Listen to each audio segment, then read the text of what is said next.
کہو ہذہ سبیلی ادعو الی اللہ، یہ ہے میرا راستہ. انگلی رکھ کے بتاؤ، یہ ہے میرا راستہ.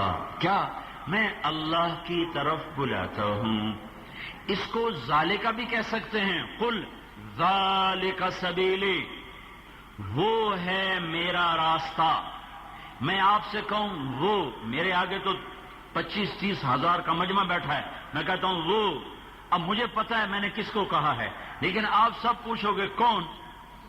مول صاحب کون؟ میں کہوں گا وہ. آپ کہو گے کون؟ پھر مجھے بتانا پڑے گا، پھر بتانا پڑے گا. اور جب میں کہوں یہ میں نے اس کے اوپر ہاتھ رکھ دیا، یہ تو اب پوچھنے کی ضرورت ہے. میں کہتا ہوں یہ، تو اب میری انگلی یہاں مائک کے اوپر، میری انگلی مائک کے اوپر ہے، سارا مجمع دیکھ رہا ہے. جو نہیں دیکھ رہے وہ سن رہے ہیں. یہ میری انگلی مائک پر ہے. اب مجمع کو پوچھنے کی ضرورت نہیں کہ کیا.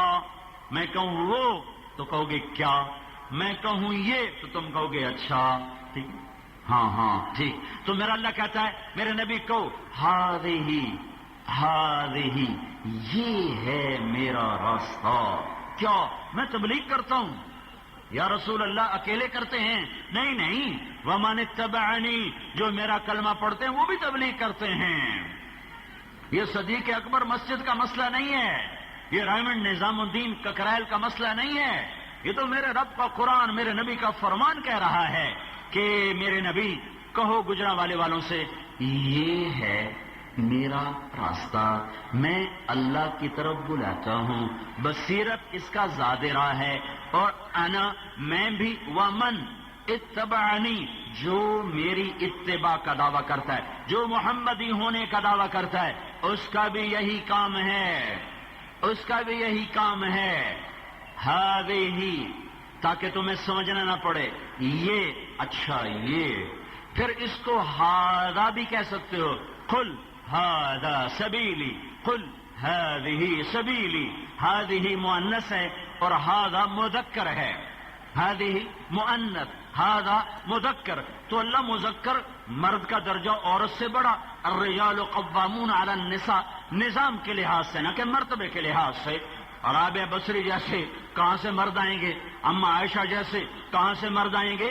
تو یہ نظام کے لحاظ سے مرد کا درجہ بڑا ہے. تو لیس الذکر کالانثی، تو اللہ نے مذکر کی بجائے مؤنث کا لفظ استعمال کر کے تو امت کو ایک مطلب سمجھایا ہے. کیا کیا کیا؟ یا انجشت رویدک بالقواریر، کیا؟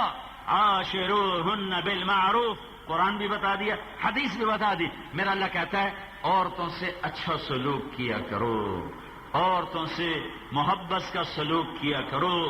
میرا نبی گھر میں جھاڑو خود دیتا تھا، کپڑے خود دھوتا تھا، اما عائشہ کو آٹا گوندھ کے دیتا تھا کہ اما عائشہ کی عمر چھوٹی تھی، انہیں گوندنا صحیح آتا نہیں تھا، تو میرے نبی گوندتے تھے اور اما عائشہ پکاتی تھی.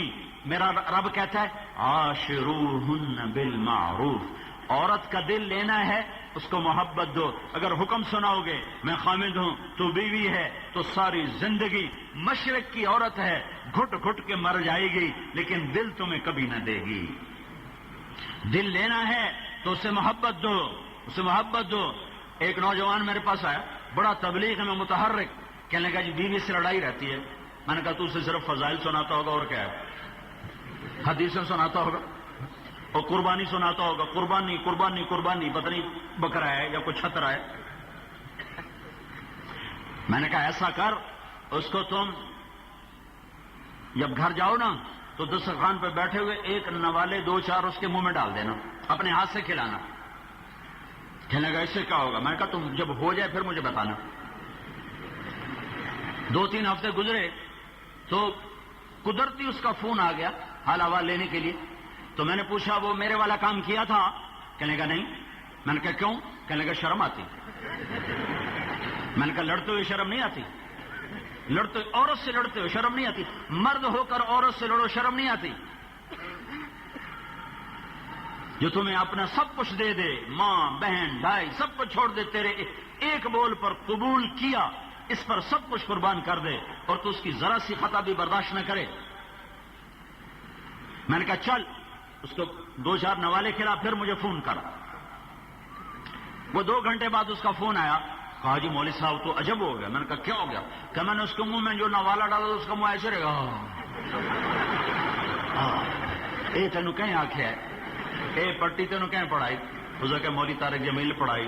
اس کہ اللہ مولی طارق جمیل دا بھلا کر جائیں تینوں بندہ بنایا۔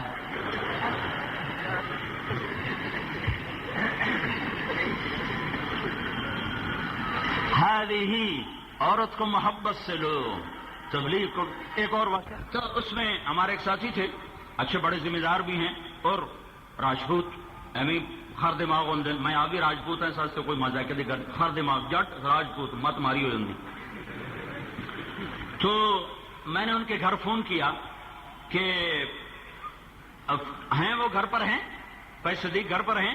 کہا جی نہیں۔ میں نے کہا پھر بتا دینا کہ میں نے طارق جمیل نے فون کیا تھا۔ جب وہ 3 تاریخ کو رائمنڈ آئے تو مجھ سے کہنے لگے مول صاحب بڑا لطیفہ ہوا۔ میں نے کہا کیا ہوا؟ کہا وہ آپ نے فون کیا تھا، میں تھا نہیں، تو میری بیوی نے کہا تمہارے مولوی کا فون آیا تھا۔ تو میں نے کہا کس کا؟ کہا وہی جس نے تمہیں رنگڑ سے انسان بنا دیا، وہی جس نے میں رنگڑ سے انسان بنا دیا۔ میں نے کہا اللہ کی بندی، میں پہلے انسان نہیں تھا۔ کہا تو بتا ہماری شادی کو کتنے سال ہوئے؟ کہا 27 سال۔ کہا کبھی مسکرا کے ملا ایک دفعہ کبھی ایک دفعہ مسکرا کے گھر میں آیا؟ ڈنڈا تیرے ہاتھ میں ہوئے تھا اور ماتا تیرا چڑھا ہوئے تھا۔ کہا میں کیا؟ وہ کہنے لگے مجھے پتہ ہی نہیں تھا کہ بیوی سے بھی اچھا سلوک کیا جاتا ہے۔ محبت 4 نمبر پورے دین کی جان ہے، پورے دین کا حسن ہے، پورے دین کا وقار ہے، پورے دین کا جمال ہے۔ یہ نہیں ہے تو دین کچھ نہیں ہے۔ اچھا وہ ایک ہمارے دوست سے ذمہ دار انتقال فرما گئے جتوئی کے، ان کا ڈرائیور ساتھ ہوتا تھا۔ ڈرائیور وہ ذرا ادھیڑ عمر کا تھا، 50-60 کے درمیان۔ تو وہ مجھ سے کہنے لگا ایک دن مولانا صاحب میں اپنی زال کو آخیا ہے ہوں تو میرا دل میں تیرے پیر دھواں تے کھاڑ تے بلاواں، تیرے پیر دھواں تے کو روٹی کھلاواں، سمجھو کہ ہوں اب میرا دل کرتا ہے میں تمہیں چارپائی پہ بٹھاؤں، تیرے پاؤں دھوؤں، تجھے روٹی کھلاؤں۔ تو مجھ سے کہنا کہ کھلے 60 سال لتر مارنے تے جلے بڈھی ہو گئی ہوں میری تینوں خدمت دا چیتا آیا۔ اس آخیا مینوں پتہ ہی کوئی نہ بیویاں نال بھی چنگی گل کریندی ہوندی، میں تو ہوں پتہ لگا کہ گھر نال بھی بندہ چنگا ہوندا ہے۔ ہی اللہ ایک سبق دے رہا ہے، تبلیغ کا کام محبت سے چلتا ہے، حکم سے نہیں چلتا، ڈانٹ ڈپٹ سے نہیں چلتا، تیوری چڑھانے سے نہیں چلتا۔ حکم دیکھتے نہیں ہو میرے رب نے 500 آیات کے لیے 5,500 آیات اتاری۔ اللہ تشکیل کرتا ہے اتنی ساری، ترغیب دیتا ہے اتنی۔ اب تبلیغ والوں نے الٹا کر دیا ہے، ترغیب دیتے ہیں اتنی ساری، تشکیل کرتے ہیں اتنی، وہ کیسے ہوگی؟ الٹا کام کر دیا۔ میں تمہیں قرآن سے نمونہ بتاؤں، اللہ تشکیل کرتا ہے تو کیسے کرتا ہے؟ سبح للہ ما فی السماوات والارض وهو العزیز الحکیم، له ملک السماوات والارض یحیی ویمیت وهو علی كل شيء قدير، هو الأول والآخر والظاهر والباطن وهو بكل شيء عليم، هو الذي خلق السماوات